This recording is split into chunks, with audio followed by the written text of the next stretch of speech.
और एक बार फिर हम आपके साथ हैं, आपके पसंदीदा शो के साथ, क्योंकि जो आप जानना चाहते हैं वही देश जानना चाहता है।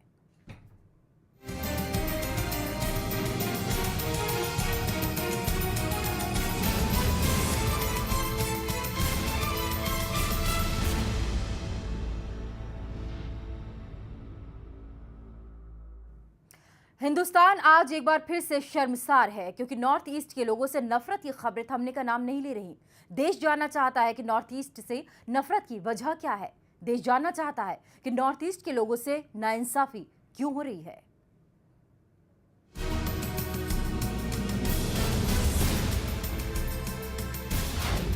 देश जानना चाहता है जूलियट को क्यों मार डाला। देश जानना चाहता है नीडो तानिया को क्यों मारा।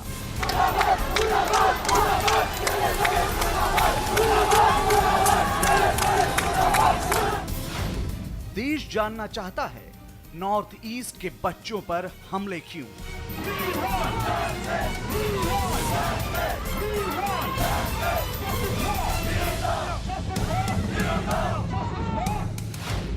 देश जानना चाहता है बार बार नफरत की ऐसी वारदातें क्यों। बहुत ही दुर्भाग्यपूर्ण है कि इस तरह से नॉर्थ ईस्ट के छात्रों के साथ, लोगों के साथ इस तरह का बर्ताव दूसरे प्रदेशों में हो रहा है। उत्तर पूर्व में रहने वाले नागरिक वो सब भारतीय हैं, जैसे मैं या आप हैं। देश जानना चाहता है क्यों 10 महीने में 9 बार हमले क्यों।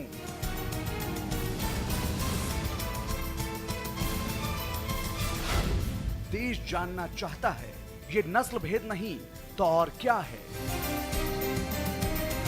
मोहब्बत से भरे हुए लोग हैं नॉर्थ ईस्ट के, उनके साथ इस तरह का सलूक होना ये बहुत निंदनीय है। प्रकार से आप अपना जो यहाँ के बच्चे को आप देखते वैसे उनको देखिएगा।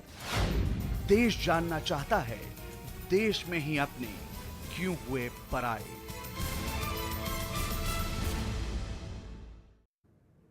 और ताजा मामला आपको बताते हैं। मिजोरम की एक लड़की को दिल्ली में चाकू से गोदकर मार डाला गया।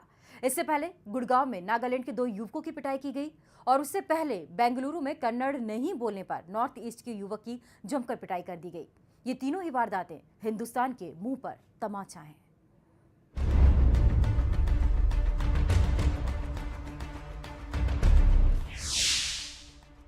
ये 3 तस्वीरें पूरे हिंदुस्तान को तमाचा हैं। बेंगलुरु मणिपुरी छात्र की पिटाई, गुड़गांव नागालैंड के युवक की पिटाई, दिल्ली मिजोरम की लड़की की हत्या। ये तस्वीरें नॉर्थ ईस्ट से नफरत बयां करती हैं।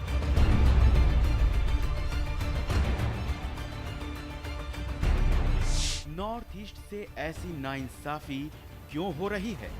हिंदुस्तान के 125 करोड़ लोग क्या अपने ही नॉर्थ ईस्ट के लोगों को सुरक्षा का भरोसा नहीं दिला सकते। क्या देश के बड़े शहरों में भी नॉर्थ ईस्ट के बच्चे सुरक्षित नहीं रहेंगे। आखिर क्यों एक के बाद एक नॉर्थ ईस्ट के बच्चों से नाइंसाफी हो रही है।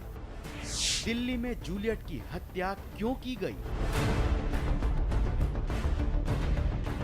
मिजोरम से दिल्ली आई जूलियट का क्या कसूर था कि उसकी चाकू से गोदकर हत्या कर दी गई। क्या दिल्ली को ऐसी दरिंदगी दिखाने में अब शर्म नहीं आती। आखिर दिल्ली को हो क्या गया है। क्यों नॉर्थ ईस्ट के लोगों पर हाथ उठाने में उन्हें डर नहीं लगता। मिजोरम के जूलियट का हत्यारा कौन है। सवाल यह है कि जब पुलिस को यह पता है कि नॉर्थ ईस्ट के लोगों को बार बार दिल्ली में निशाना बनाया जा रहा है, तो फिर उन्हें सुरक्षा देने की पहल क्यों नहीं की जाती। क्यों दिल्ली पुलिस ये पता नहीं लगा पाती कि किन इलाकों में नॉर्थ ईस्ट के लोगों को खतरा है, और जब कोई वारदात होती है तो क्यों दिल्ली पुलिस हत्यारों तक नहीं पहुंच पाती है। प्रशांत त्रिपाठी के साथ ब्यूरो रिपोर्ट, न्यूज एक्सप्रेस। और आज देश जानना चाहता है नीडो तानिया को क्यों मारा। पहला सवाल ये, जूलियट को क्यों मार डाला। और वहीं दूसरा सवाल ये है, नीडो तानिया को क्यों मारा? देश जानना चाहता है इन सवालों के जवाब।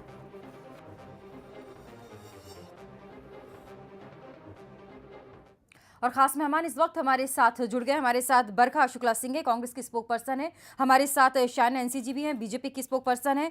अमिताभ ठाकुर हैं, आईजी हैं सिविल डिफेंस उत्तर प्रदेश, हमारे साथ ये भी जुड़ेंगे। और संजय शर्मा सोशल एक्टिविस्ट हैं। बरखा जी, सबसे पहले मेरा सवाल आपसे, हम ये राजनीति नहीं करेंगे कि यूपीए में क्या हुआ है और आज एनडीए की सरकार क्या कर रही है, लेकिन नॉर्थ ईस्ट के लोगों के साथ ये क्या हो रहा है, सवाल बड़ा ये है।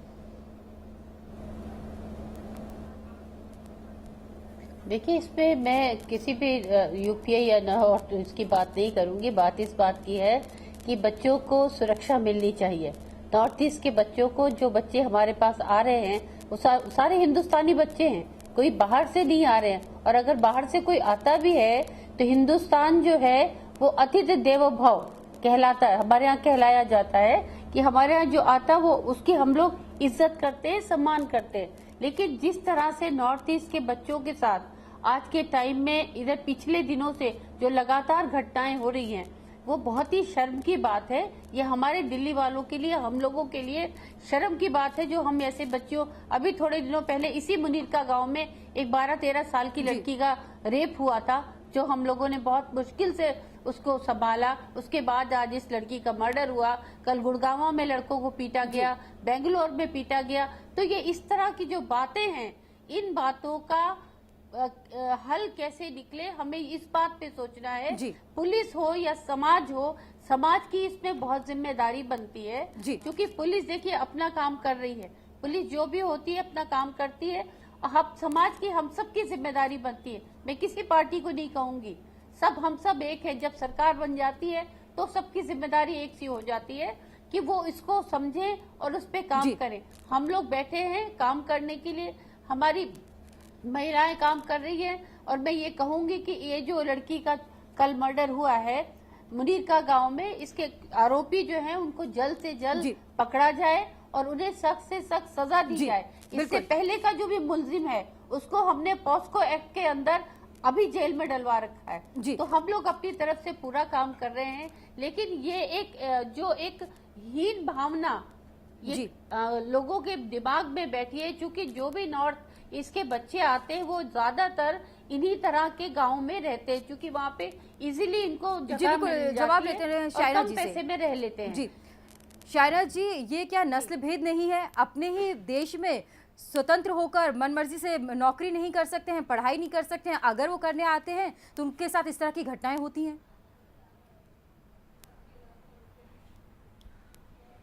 सबसे पहले मैं ये कहना चाहती हूँ कि भारत की जो विशेषता है कि अनेकता में एकता, लेकिन जो हम ये देखने नहीं हमें मिलेगा, और ये ना सिर्फ रेशियल डिस्क्रिमिनेशन है, ये एक घिनौनी हरकत है जहाँ किसी के फेशियल फीचर्स को लेके रेशियल डिस्क्रिमिनेशन, किसी की भाषा को लेके रेशियल डिस्क्रिमिनेशन, किसी की बोलने की तरह या फिर जिस ढंग से वो जीते हैं उसके प्रति एक प्रश्न चिन्ह उठता है।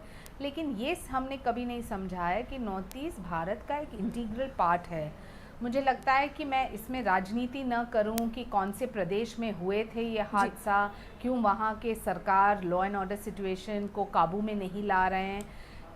मैं मानती हूँ एक फ़र्ज़ बनता है केंद्र में भी, हमारे होम मिनिस्टर, होम मिनिस्ट्री, गृह मंत्री को एक प्रोएक्टिव रिस्पांस लेना, ताकि हम देखें कि एक सज़ा जो मिलती है सिर्फ 1 आध साल तक नहीं, लेकिन एक कड़ी सज़ा जो एक संकेत भी दे। लेकिन रही बात समाज का, कहीं ना कहीं मुझे लगता है इतिहास में जाना ही पड़ेगा। अमेरिका में जो पूरा एक एजिटेशन था, black versus white, white versus black etcetera, यहाँ आज भारत में अफसोस की बात ये है जहाँ कभी हमने ऐसे भेदभाव के केसेस नहीं देखे हैं। इन्फ्लक्स के केसेस ज़रूर देखे हैं, लेकिन यहाँ ये जो ढंग से उनको टारगेट किया जाता है तो हमारे समाज के प्रति एक बहुत बड़ा प्रश्न चिन्ह उठता है। और मैं मानती हूँ इस तरह की घटनाएं अभी हाल ही के दिनों में इतनी ज्यादा क्यों बढ़ती जा रही हैं, ये भी सवाल है एक। अमिताभ जी, आपने हमेशा सामाजिक मुद्दे उठाए हैं, उन्हें सरकार के सामने रखने की कोशिश की है, इस पर आपका क्या कहना है? नॉर्थ ईस्ट के लोगों के साथ इस तरह का दुर्व्यवहार क्यों? देखिए, जहाँ तक मैं समझ पाया हूँ, यहाँ नॉर्थ ईस्ट की जो बात आपने बहुत अच्छी बात उठाई है। समहाउ मेनलैंड बनाम नॉर्थ ईस्ट की जो समस्या है या जो भेदभाव है, चाहे अनचाहे अकारण हमारे इस जेहन में आती जा रही है और यह बढ़ती जा रही है। मुझे लगता है जैसे कि हम सभी जानते हैं, इरोम शर्मिला जी का नाम जानते हैं जी। तमाम लोग उनके प्रति सम्मान का दृष्टि रखते हैं। व्यक्तिगत रूप से मैं भी उनका बहुत सम्मान करता हूं। उन्होंने जो मुद्दा उठाया है armed forces special power act का, एफ्सा का, जी। मैंने उस एफ्सा एक्ट को पढ़ा और मैंने एक नागरिक के रूप में, इस देश के नागरिक के रूप में मुझे खुद भी लगता है कि जैसे एफ्सा है वह एक खास इलाके के लिए क्यों, इस तरह के तमाम ऐसे मुद्दे या फिर उस इलाके की समस्याएं हमारे मेन लैंड में उस गंभीरता से मैं मीडिया से भी गुजारिश करना चाहूँगा कि जब तक ऐसी घटनाएं नहीं घटती हैं जो हमारा ध्यान खींचे या जो दिल्ली में घटे, तब तक नॉर्थ ईस्ट को इग्नोर क्यों किया जा रहा है या क्यों हो रहा है, यह भी एक प्रश्न है। इस पर हम सबों को विचार करना पड़ेगा। नॉर्थ ईस्ट हमारा, आपका, हम सबों का अंग है, अनिवार्य अंग है, अविभाज्य अंग है, अत्यंत महत्वपूर्ण अंग है। हम ही नॉर्थ ईस्ट है और नॉर्थ ईस्ट ही हम हैं जी। अगर यही सोच सब में हो जाए तो शायद इस तरह की घटना ही नहीं होगी। सभी हैं जो अपने आप को जी, मेनलैंड का अगर हिस्सा हर कहते इंसान हैं। इस तरह से सोचने लगे तो इस तरह की घटना ही नहीं होगी। संजय जी, आप सोशल एक्टिविस्ट हैं, इस तरह के मामले आपके सामने कई बार आए होंगे, लेकिन आपको लगता है कि प्रमुखता के साथ या गंभीरता के साथ इन मामलों को उठाया गया है, इंसाफ दिलाया गया है नॉर्थ ईस्ट के लोगों को? देखिए, सिर्फ नॉर्थ ईस्ट के लोगों की हम बात करें तो नॉर्थ ईस्ट के लोगों की आवाज़ बहुत बुलंदी से मुझे नहीं लगता कि दिल्ली में या हिंदुस्तान में कभी उठाई जाती है। अक्सर हम लोग पढ़ते आए हैं, मैं बचपन से देखता चला आ रहा हूँ, कभी असम के बोडोलैंड की बात होती थी, कभी और किसी प्रकार की चीज़ें सामने आती थी, कभी नागालैंड की समस्याएं होती थी, तो हमें वहाँ की प्रॉब्लम्स का पता लगता था कि वहाँ प्रॉब्लम्स हैं। लेकिन वहाँ के लोगों के साथ दिल्ली में और देश के बाकी हिस्सों में ऐसे बुरे हालात, ये पिछले कुछ दिनों से ये सब घटनाएं बढ़ती चली जा रही हैं। इसके बैकग्राउंड में अगर हम जाते हैं तो बैकग्राउंड में कई सारे फैक्टर्स दिखाई देते हैं। जैसे ये लोग जब दिल्ली में या और अन्य स्थानों पर जाते हैं तो वहाँ पर इनको भाषाई समस्याएं आती हैं, कई प्रकार की टिप्पणियां इनके चेहरे मोहरे को लेकर की जाती हैं, इनके साथ जो व्यवहार रहता है वो दोयम दर्जे का व्यवहार किया जाता है। और जहाँ तक अनेकता में एकता की बात अभी मुझसे पहले के वक्ता उठा रहे थे, अनेकता में एकता तो हमारे देश की सबसे बड़ी धरोहर है, लेकिन भेदभाव आपको संजोए रखा हुआ है और इसे आगे कौन बढ़ाएगा और क्यों, ये लोगों के समझ में नहीं आती। क्या लोगों को भी जागरूक करना जरूरी है? पुलिस कह रहे हैं अपना काम करते हैं, सरकार अपना काम कर रही है, लेकिन नॉर्थ ईस्ट के लोग सुरक्षित क्यों नहीं है? नॉर्थ ईस्ट के लोगों पर बार बार हो रहे हमले ने पूरे देश को शर्मिंदा कर दिया है। दिल्ली, गुड़गांव, बेंगलुरु में ऐसी दरिंदगी दिखाने वालों की थू-थू हो रही है और हिंदुस्तान की इज्जत का बट्टा लग गया है।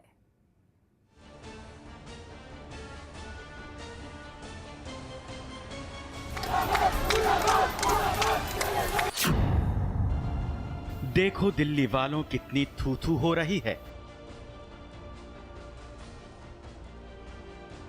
नॉर्थ ईस्ट के लोगों से नफरत करने वाले चंद लोगों की वजह से आज पूरे हिंदुस्तान की थू-थू हो रही है। देश की राजधानी में रह रहे कुछ दरिंदों की वजह से दिल्ली के दिल पर सवाल उठ रहे हैं। क्या ऐसी वारदातों को अंजाम देकर देश का दामन बेदाग रह सकता है? पूरी दुनिया को वसुधैव कुटुंबकम का नारा देने वाला देश क्या अपने ही लोगों से नफरत कर सिर ऊंचा उठा सकता है? तो भारत का एक अंग है, इसको आप कैसे आप उसको नहीं जोड़ सकेंगे? या जैसे मिजोरम है, मणिपुर है, नागालैंड है, वहाँ के लोग ठीक है, आपका जिस प्रकार से रहन सहन है, आपका बोलबाल है, वो शायद वो भाषा वो अच्छा से नहीं समझते, लेकिन वो दिल है, वो तो हिंदुस्तानी है ना। मैं समझता हूँ ये भारत के अस्तित्व, भारत की अस्मिता के विरुद्ध है, भारत के आइडिया के विरुद्ध है, भारत के बहुमुखता, भारत की विविधता के विरुद्ध है, हमारे संविधान के स्पिरिट के विरुद्ध है। पुलिस को छोड़ दो, जनता में वातावरण बनाना चाहिए पार्टियों को। यानी देश में ये बहुत ही यानी ऐसी बात है, और वो इतने निसेंट लोग हैं और इतने यानी मोहब्बत से भरे हुए लोग हैं नॉर्थ ईस्ट के, उनके साथ इस तरह का सलूक होना ये बहुत निंदनीय है और पार्टियों को इसमें पहल करना चाहिए। उनको पूरी तरह से पुलिस प्रोटेक्शन और प्रशासन का प्रोटेक्शन मिलना चाहिए।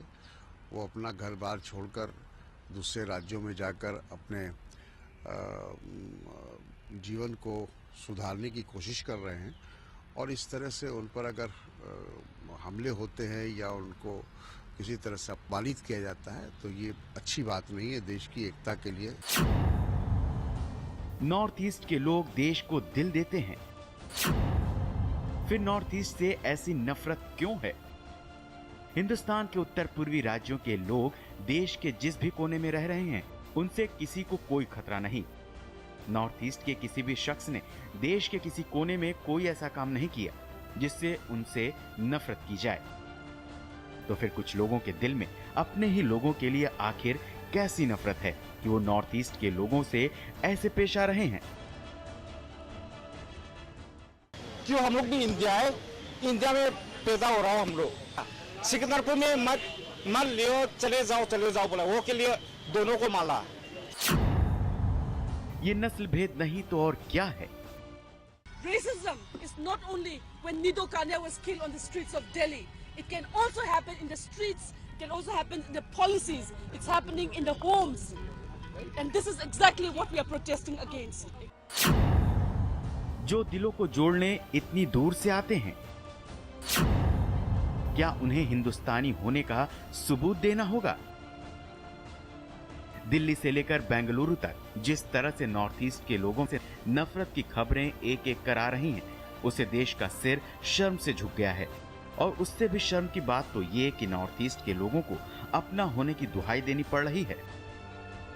जो अपने हैं उन्हें कहना पड़ रहा है कि हम पराये नहीं हैं, हम तो आपसे जुड़ने आए हैं।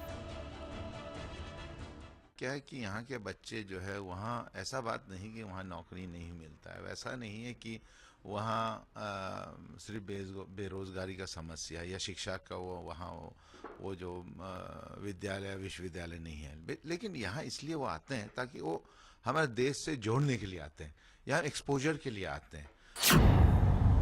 देश के सामने अब बड़ा सवाल है, नॉर्थ ईस्ट के लोगों पर हमले कब बंद होंगे? इस सवाल का जवाब सिर्फ पुलिस को और सरकार को नहीं बल्कि पूरे देश को देना होगा कि हम अपने ही लोगों से नफरत करना कब छोड़ेंगे, अपने ही लोगों पर हमला करना कब बंद करेंगे। Bureau report, News Express. Barkha ji, मेरा सवाल आपसे है, अतिथि देवो भव की संस्कृति हमारी है, उसका हम सम्मान करते हैं। अतिथि हमारे देश में आता है, आदर सम्मान उसका किया जाता है, ये तो हमारा ही एक अंग है, हमारा हिस्सा है ये। वो सही कह रहे हैं अरुण साहब कि अगर उन्हें लैंग्वेज प्रॉब्लम है तो उसका ये मतलब नहीं है कि उनके दिल में तो हिंदुस्तानी बसता है।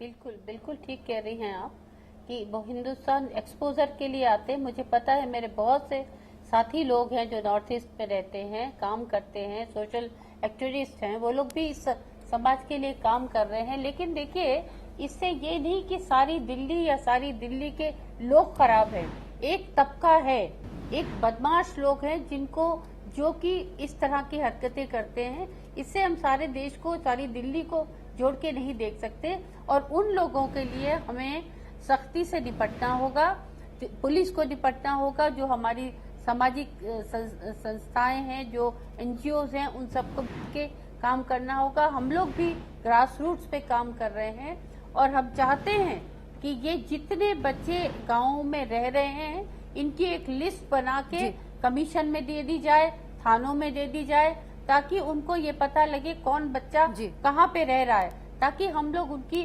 सुरक्षा, उनकी देखभाल बराबर से कर सकें। जी शाइना जी, आप बरखा जी जो सुझाव दे रही हैं, आप इत्तेफाक रखती हैं इस बात से कि इस तरह से एक पहल की जानी चाहिए? आपको मैं 2-3 चीज़ कहना चाहती हूँ कि समाज के दृष्टिकोण से मुझे लगता है कि कहीं ना कहीं ये इंट्रोस्पेक्शन जो करने की आवश्यकता है वो हमारे तरफ से है। शासन प्रशासन के ऊपर ज़रूर एक प्रश्न चिन्ह उठता है कि जब ऐसे केसेस, नीडो का केस ही आप लीजिए, अभी तक सज़ा क्यों नहीं मिली है वो विक्टिम को। और मैं ये नहीं कहना चाहूँगी कि केंद्र में आपकी सरकार ने क्या किया या प्रदेश में कोई अन्य सरकार ने क्या किया है, क्योंकि ये कोई समाधान नहीं है और कोई सल्यूशन नहीं है। जो सल्यूशन हमें सही में देखना है तो वो है कि जब लोग जागरूक हो, जो लोगों के जहन में एक सहानुभूति हो, जहाँ कोई भी काम करने आए, कोई भी क्षेत्र से हो, कोई भी क्षेत्र से और कोई भी देश के कोने से हो, उनका स्वागत हो हर एक जगह पे। ये बहुत डिविजिव पॉलिटिक्स हमने जो देखी है उसका कोई मायने नहीं रखता है। 21वीं सदी में 2014 में ख़ास तौर से हमने देखा है कि लोग जात पात धर्म के आधार पे राजनीतिक दलों को भी स्वागत नहीं करते हैं। उन्होंने सिर्फ ये सोचा है कि प्रगति कौन से ऐसे विचारधारा से जुटी है। तो मैं मानती हूँ कि जब इनके जो टैगलाइंस है justice and we are one of you, all this is very important. ये क्यों उन्हें बताने की जरूरत पड़ती है, यही सवाल है कि क्यों उन्हें ये बताना पड़ता है कि हम भी आपसे ही जुड़े हुए हैं, हम भी भारत का एक अंग हैं। क्यों हमें इस तरह से अलग किया जाता है और नस्ल भेद जैसा एक आरोप भी लगाया जाता है कि क्यों उन्हें इस तरह से देखा जाता है कि वो हमसे अलग हैं। तो नॉर्थ ईस्ट के लोगों के साथ जिस तरह की घटनाएं लगातार होती जा रही हैं वो थम क्यों नहीं रही हैं। हालांकि सभी लोग ये कहते हैं कि हम जब सब एक हैं तो फिर इस तरह का उनके साथ बर्ताव क्यों हो रहा है। और पिछले सिर्फ 10 महीनों में 9 इस तरह की घटनाएं सामने आ चुकी हैं। मामले भी दर्ज किए जाते हैं लेकिन उतने मामले दर्ज नहीं किए जाते जितनी की शिकायतें दर्ज की जाती हैं। संजय जी सोशल एक्टिविस्ट हैं, आप शिकायतें लेकर लोग जाते हैं, कहा यह जाता है जितनी शिकायतें होती हैं उतने मामले भी दर्ज नहीं किए गए हैं। देखिए, अभी मैं सुन रहा था यहाँ कांग्रेस की प्रवक्ता भी बैठी हैं, बीजेपी की प्रवक्ता से भी आप बात कर रही थी।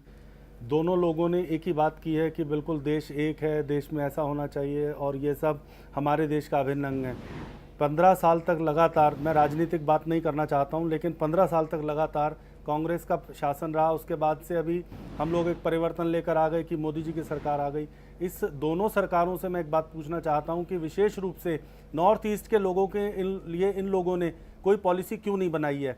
किसी भी तरीके का इन लोगों ने कोई समाधान ऐसा नहीं किया है। केवल जब कोई घटना घट जाती है तो उसके बाद थोड़ी देर के लिए टीवी पर आकर बातचीत करते हैं और इसके अलावा कहीं पर ये लोग नज़र नहीं आते हैं। मैं माफ़ी चाहता हूं इन लोगों से कि ये लोग केवल बातें कर रहे हैं, किसी प्रकार का ये समाधान नहीं दिखाई देता है मुझे। जी, जब हम जवाब ले लेते हैं बरखा जी से। बरखा जी, सच में समस्या गंभीर है, क्यों इसको इस तरह से नहीं लिया गया? कुछ अलग से कमेटी बनाई जाए, कुछ इस तरह के मामले जो सामने ही ना आए और जो इस तरह की हरकतें करता है उसे इतना दंड दिया जाए कि इस तरह की घटनाएं आगे ना दोहराई जाएं। देखिए, एक बात मैं इसमें बीच में माफ़ी चाहता हूँ, बीच में जोड़ना चाहता हूँ, क्योंकि नॉर्थ ईस्ट से बहुत ज़्यादा राजनीतिक लाभ इन राजनीतिक दलों को नहीं मिलता है, तो इसलिए राजनीतिक इच्छा शक्ति की कमी दिखाई देती है। कि हमारे यहाँ पे आप कमीशन में आइए और आकर देखिए कि हम लोग कितना क्या काम कर रहे हैं। हमने नॉर्थ ईस्ट की जितनी भी लोग हैं उनके साथ हम मिलके एक साथ काम कर रहे हैं। जो इनके एसोसिएशंस हैं, जो इनकी नॉर्थ ईस्ट की सामाजिक कार्यकर्ता हैं, बीना लक्ष्मी, हम सब एक हैं। आज भी वो हमारे साथ हैं। हम लोगों ने क्या किया है, हम लोगों ने जो मुल्जिम है उनको पॉस्को एक्ट में जेल में डाला है। सवाल तो कोई घटना घट जाने की जो बातें करे कि टीवी पे आके बैठ जाती हैं। मैडम, घटना घटने के बाद आप लोग काम करते दिखाई दे रहे हैं, लेकिन पहले तो आपका कहीं पर कोई भी प्रिकॉशनरी मेजर दिखाई नहीं दे रहा है। गंभीरता दिखाने लगते हैं, लेकिन ऐसी घटना ही ना हो, अगर हो चुकी है तो उसकी पुनरावृत्ति कम से कम ना हो। हम इसको लेके गंभीर क्यों नहीं है? बरखा जी, ये बहुत गंभीर सवाल है और इसे इतनी ही गंभीरता से भी लेना होगा। खास मेहमान लगातार हमारे साथ जुड़े हुए हैं।